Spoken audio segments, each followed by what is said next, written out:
जय श्री कृष्णा। आज की इस वीडियो में आप जानेंगे कि मोक्षदा एकादशी का व्रत कब रखा जाएगा, पारण का समय क्या रहेगा और इसकी व्रत कथा। तो सबसे पहले एकादशी तिथि यानी कि मोक्षदा एकादशी कब से आरंभ हो रही है।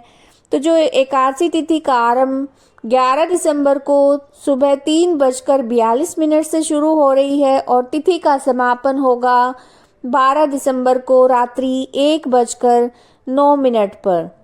तो जो मोक्षदा एकादशी का जो व्रत है वो 11 दिसंबर को रखा जाएगा और इसका पारण का जो समय है वो 12 दिसंबर को सुबह 7:07 से सुबह 9:09 तक रहेगा। शास्त्रों में मोक्षदा एकादशी का बहुत महत्व है। इसे मोक्ष प्रदान करने वाली और पापों को नष्ट करने वाली एकादशी के नाम से भी जाना जाता है। तो इस दिन भगवान श्री कृष्ण ने अर्जुन को गीता का ज्ञान दिया था, इसलिए इस दिन गीता का पाठ करना, गीता का दान करना बहुत ही पुण्य प्रदान करने वाला माना जाता है। इस दिन अगर आप गीता का पाठ आरंभ करना चाह रहे हैं तो इस दिन से आप गीता का पाठ शुरू कर सकते हैं।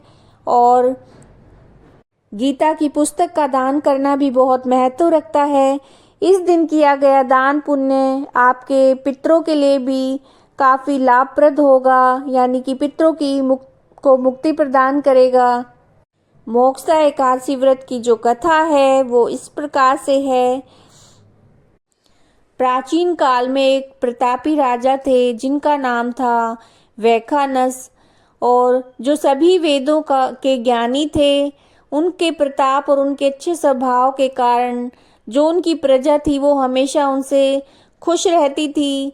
एक दिन राजा ने स्वप्न में देखा कि उनके जो पिता हैं वो नरक की यातनाएं झेल रहे हैं, और इस स्वप्न के बारे में उन्होंने अपनी पत्नी को बताया कि मैं यहाँ पर सुख से राज भोग रहा हूँ और मेरे पिता इतना कष्ट भोग रहे हैं, इतना कष्ट सहन कर रहे हैं। इस पर राजा की पत्नी ने उन्हें आश्रम में जाने की सलाह दी। राजा जब आश्रम पहुँचे तो उन्होंने कई तपस्वियों को देखा। राजा ने ऋषियों से अपनी बात वहाँ मौजूद पर्वत मुनि को बताई।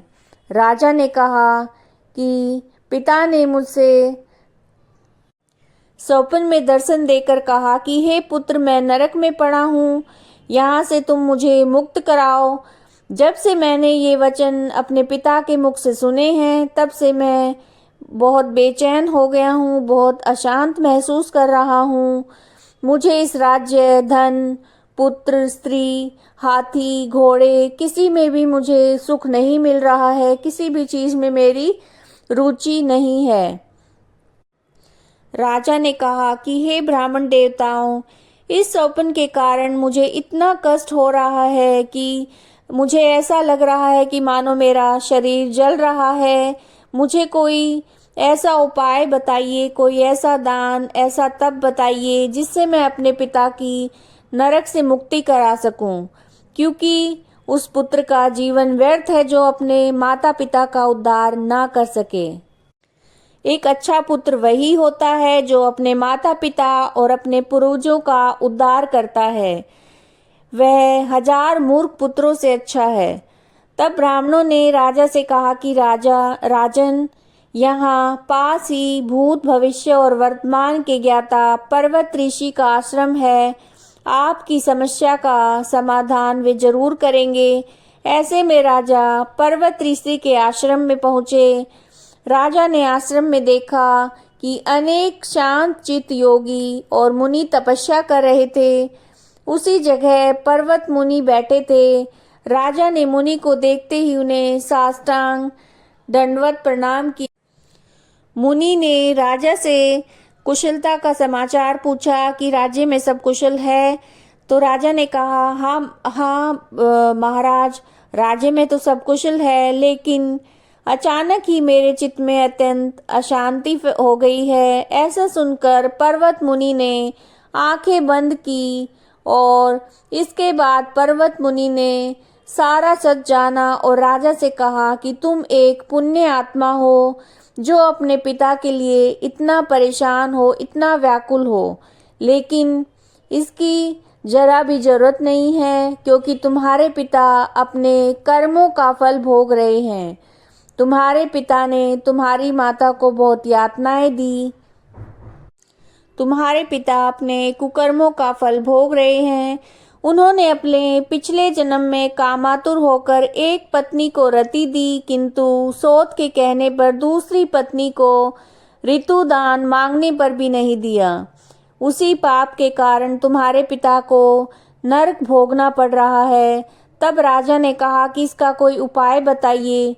मुनि बोले, हे राजन, आप मार्गशीर्ष एकादशी का उपवास कीजिए और उपवास के पुण्य को अपने पिता को संकल्प करके दें। इसके प्रभाव से आपके पिता को अवश्य ही नरक से मुक्ति मिलेगी। मुनि के ऐसे वचन सुनकर राजा महल में आए और मुनि के कहने के अनुसार उन्होंने परिवार सहित मोक्षदा एकादशी का व्रत किया। इसके